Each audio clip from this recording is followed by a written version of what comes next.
സുബ്ഹാനല്ലാഹ്. ലോകത്ത് മൊത്തം റസൂലുള്ളാഹിനെ ആദരിച്ചുകൊണ്ടിരിക്കുന്നു, റബീഉൽ അവ്വൽ ആദരിച്ചുകൊണ്ടിരിക്കുന്നു.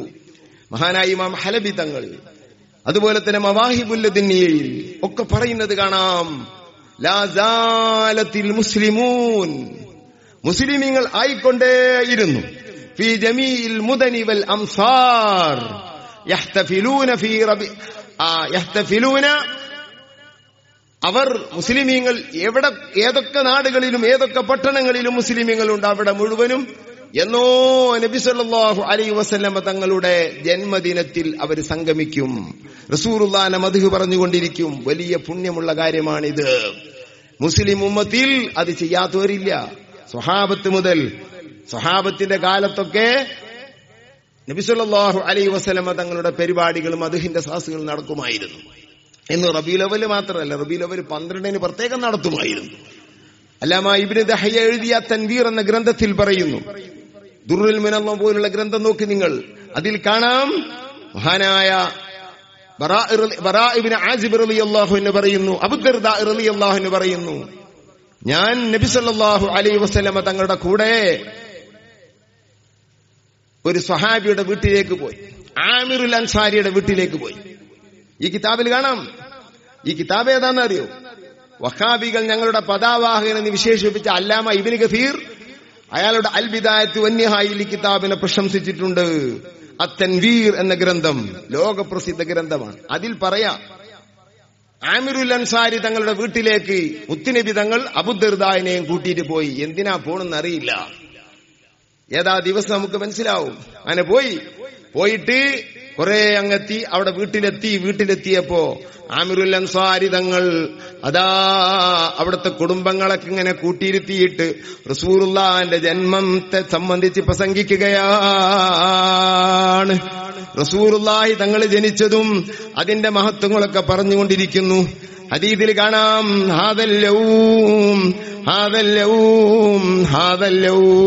ഈ ദിവസമാണത് നടന്നത്. ഈ ദിവസമാണത് റസൂലുള്ളാഹിന്റെ ജന്മദിനത്തിൽ 12 അന്ന് മദീനത്തെ ആമിറുൽ അൻസാരിയുടെ വീട്ടിൽ മൗലിദ് സദസ് നടക്കുന്നു. കുടുംബങ്ങൾക്ക് റസൂലുള്ളാഹിനെ പറ്റി പറഞ്ഞുകൊണ്ടിരിക്കുന്നു. ആമിറുൽ അൻസാരി മുത്തുനബി ആ സദസ്സിലേക്ക് കടന്നു ചെന്നു. അല്ലാഹുവിന്റെ റസൂൽ ദുആ ചെയ്തു കൊടുത്തു, നിങ്ങളും നിങ്ങളെപ്പോലെ ഇതുപോലെ ചെയ്തവർക്കും മലായികത്തിന്റെ ദുആയുണ്ട്. നബി തങ്ങൾ പറയുന്നു, സ്വഹാബത്ത് ചെയ്തിട്ടുണ്ടോ? സ്വഹാബത്ത് റബീഉൽ അവ്വൽ 12 ചെയ്തിട്ടുണ്ട്, അല്ലാതെയും ചെയ്തിട്ടുണ്ട്. അല്ലാഹുവിന്റെ റസൂലിന്റെ മദ്ഹിൽ അവർക്ക് വലിയ താല്പര്യമായിരുന്നു. 12 പ്രത്യേകം ചെയ്തതാണ് നമ്മൾ ഈ പറഞ്ഞത്. പിന്നെ ഹിജറ 300 ശേഷമാണ് വ്യാപകമായി, അഥവാ രാഷ്ട്രത്തിന്റെ പേരിലുള്ള മൗലിദൊക്കെ നടന്നത്. അതിനു മുമ്പ് അങ്ങനെയില്ല. വീടുകളിലും ഒറ്റക്കൊറ്റക്കൊക്കെ മൗലിദുകൾ ഇഷ്ടം പോലെ നടന്നിരുന്നു. 12 സ്വഹാബത്ത് 12 നടത്തിയത്. അല്ലാമ ഇബ്നു ബത്തൂത്ത ലോകസഞ്ചാരിയാണ്. അദ്ദേഹത്തിന്റെ അർ-റിഹ്ല എന്ന ഗ്രന്ഥം എല്ലാവർക്കും അറിയാം. 27ഓളം വർഷം ലോകം സഞ്ചരിച്ച് തന്റെ ജീവിതത്തിൽ തന്റെ ഈ സഞ്ചാരത്തിൽ കിട്ടിയ റിപ്പോർട്ടുകളുടെ സംക്ഷിപ്തമാണ് ഈ ഗ്രന്ഥം. തുഹ്ഫത്തുൻ നുളാർ എന്നാണ് ആ കിതാബിന് പറയാം. റിഹ്ലത്ത് ഇബ്നു ബത്തൂത്തയുടെ യാത്രാ ഡയറി എന്നും പറയും. ആ കിതാബിൽ അയാൾ പറയാണ്, ഞാൻ മക്കത്ത് ചെന്നപ്പോ മക്കയിൽ റബീഉൽ അവ്വൽ 12 യുഫ്തഹു ബാബുൽ കഅബത്തി ലിമീലാദിൻ നബി സല്ലല്ലാഹു അലൈഹി വസല്ലം.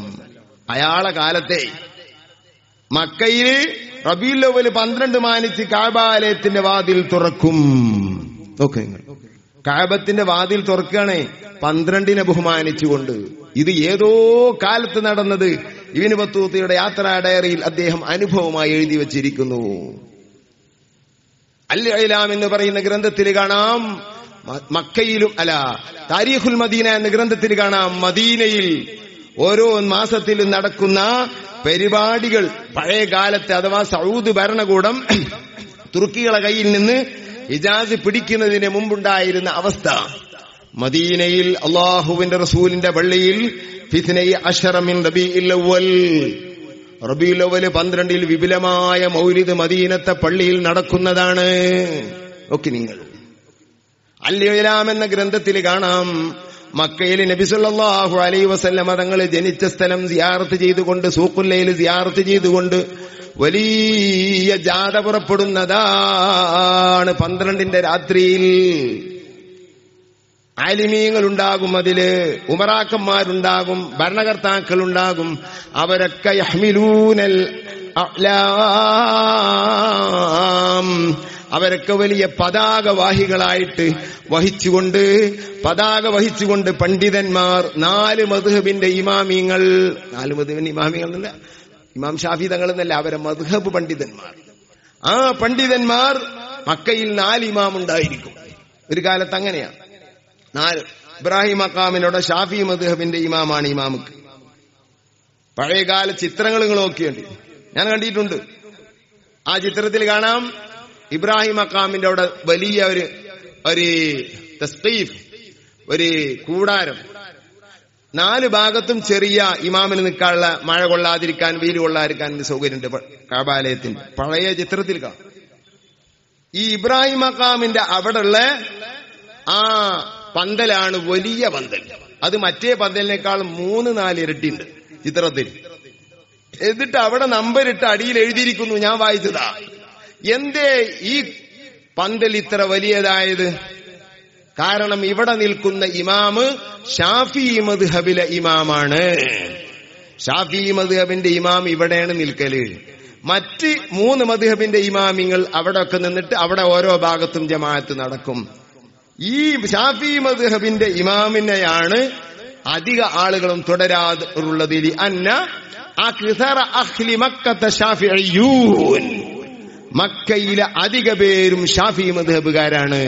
അതുകൊണ്ട് ആ പന്തൽ വലിയതാകാൻ കാരണം അതാണ്. കാലം ഏത്?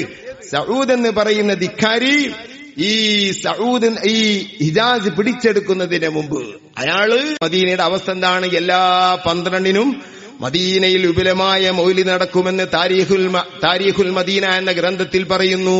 മദീനക്കാരൻ എഴുതിയ കിതാബ് അത് താരീഖുൽ മദീന വേറൊരു കിതാബ്, വേറൊരു താരീഖുൽ മദീന എന്ന് വേറൊരു കിതാബുണ്ട്. അതും മദീനയുടെ ചരിത്രമാണ്. അതൊരു വഹാബി എഴുതിയതാ. അത് 3 വള്ളിയുമുണ്ട്, എന്റെ കയ്യിലുണ്ട്. ആ കിതാബിൽ പറയുന്നു, ഒരു കബർ ഇങ്ങനെ കാണിച്ചിട്ട്, എങ്ങനത്തെ കബർ അറിയോ? ഹിപ്പാപ്പാന്റെ കബർ പോലത്തെ കബറൊന്നുമല്ല, മമ്പുറത്തെ മഖാമ് പോലെ കെട്ടിപ്പൊക്കിയ ഒരു കബർ. കരിങ്കല്ല് ഭിത്തികളാണ് അതിന്. കരിങ്കല്ലിൽ കൊത്തിയിട്ട് അതിന്റെ വാതിലിന്റെ മുകളിൽ എഴുതിയിരിക്കുന്നു എന്ത്? ഹാദാ ഖബറു വാലിദിൻ നബി സല്ലല്ലാഹു അലൈഹി വസല്ലം, റസൂലുള്ളാഹിന്റെ ഉപ്പാന്റെ മഖ്ബറയാണിത്. അബ്ദില്ലാഹ് നോക്കുന്നു, അവിടെ എഴുതി വെച്ചിരിക്കുന്നു. ആ ചിത്രം, ആ മഖാമിന്റെ ചിത്രം കൊടുത്തിട്ട് താരീഖുൽ മദീന എന്ന ഗ്രന്ഥകാരൻ വഹാബിയ ഓൻ ആ ചിത്രം കൊടുത്തിട്ട് പറയാണ്, ഇങ്ങനത്തെ അനാചാരങ്ങളായിരുന്നു ഇവിടെ ഉണ്ടായിരുന്നത് പഴയ കാലത്ത്. പിന്നെ ഞങ്ങൾ ഭരണത്തിൽ വന്ന ശേഷമാണ് ഇതൊക്കെ ഇവിടുന്ന് പൊളിച്ചു കളഞ്ഞത്. എങ്ങനെയുണ്ട്? മുഴുവനും സുന്നീസം നടന്നിരുന്ന നാടായിരുന്നു മദീനയും മക്കയും. അവിടുന്നല്ലേ സുന്നികൾക്ക് അവരുടെ ആശയങ്ങൾ പകർന്നത്. ഇന്നവിടെ ചെന്നാൽ അത് കാണൂല. അപ്പോൾ മക്കയിൽ ആലിമീങ്ങളും ഉമറാക്കളും ഭരണകർത്താക്കളും 1000 ചേർന്ന് സുബഹിയുടെ മുമ്പ് വലിയ പ്രകടനം സൂഖുല്ലയിൽ നിന്ന് മുത്തുനബി ജനിച്ച സ്ഥലമാണ്. ഇന്നും അവിടെ ആദരിക്കപ്പെടുന്നു. മുസ്ലിമീങ്ങളുടെ മനസ്സിൽ ഏറ്റവും കുടിയിരുന്ന ഒരു സാധന അള്ളാഹുവിന്റെ റസൂലിന്റെ ആധാറുകൾ. അതിലൊന്ന് അവിടുന്ന് ജനിച്ച സ്ഥലം. അള്ളാഹു അവിടത്തേക്ക് പിറന്നു വീഴാൻ അള്ളാഹു തിരഞ്ഞെടുത്ത സ്ഥലം എന്തൊരു മഹത്തായ സ്ഥലമാണ്. അവിടെ ദുആക്ക് ഉത്തരം കിട്ടുമെന്ന് അൽ-ഇലാം എന്ന ഗ്രന്ഥത്തിൽ പറയുന്നു. നബി ജനിച്ച സ്ഥലത്ത് ദുആക്ക് ഉത്തരമുണ്ട്. നബി ജനിച്ച ടൈമിൽ ദുആക്ക് ഉത്തരമുണ്ട് നമ്മൾ പറഞ്ഞു.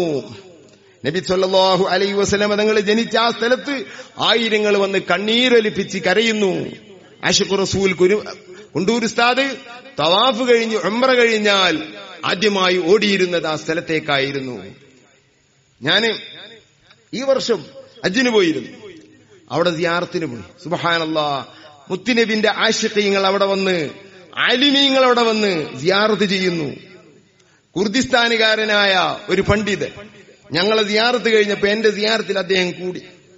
അങ്ങനെ സിയാറത്ത് കഴിഞ്ഞപ്പോ അദ്ദേഹം എന്റെ അടുത്ത് വന്നൊരു കൈ തന്നു. നോക്കുമ്പോ അയാള് നല്ല സുന്നിയാണ്, നല്ല പണ്ഡിതനുമാണ്. നമ്മളിവിടുത്തെ അതേ രൂപത്തിൽ പള്ളി ദർസിൽ ഓതി പഠിച്ച ആളാ. ഞാൻ മലബാറുകാരനാണെന്ന് ഞാൻ അദ്ദേഹത്തോട് പറഞ്ഞു.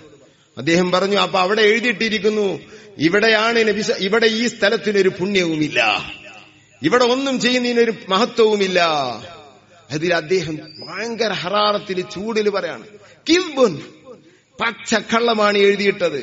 അയാൾ നല്ലൊരു പണ്ഡിതനാണ്.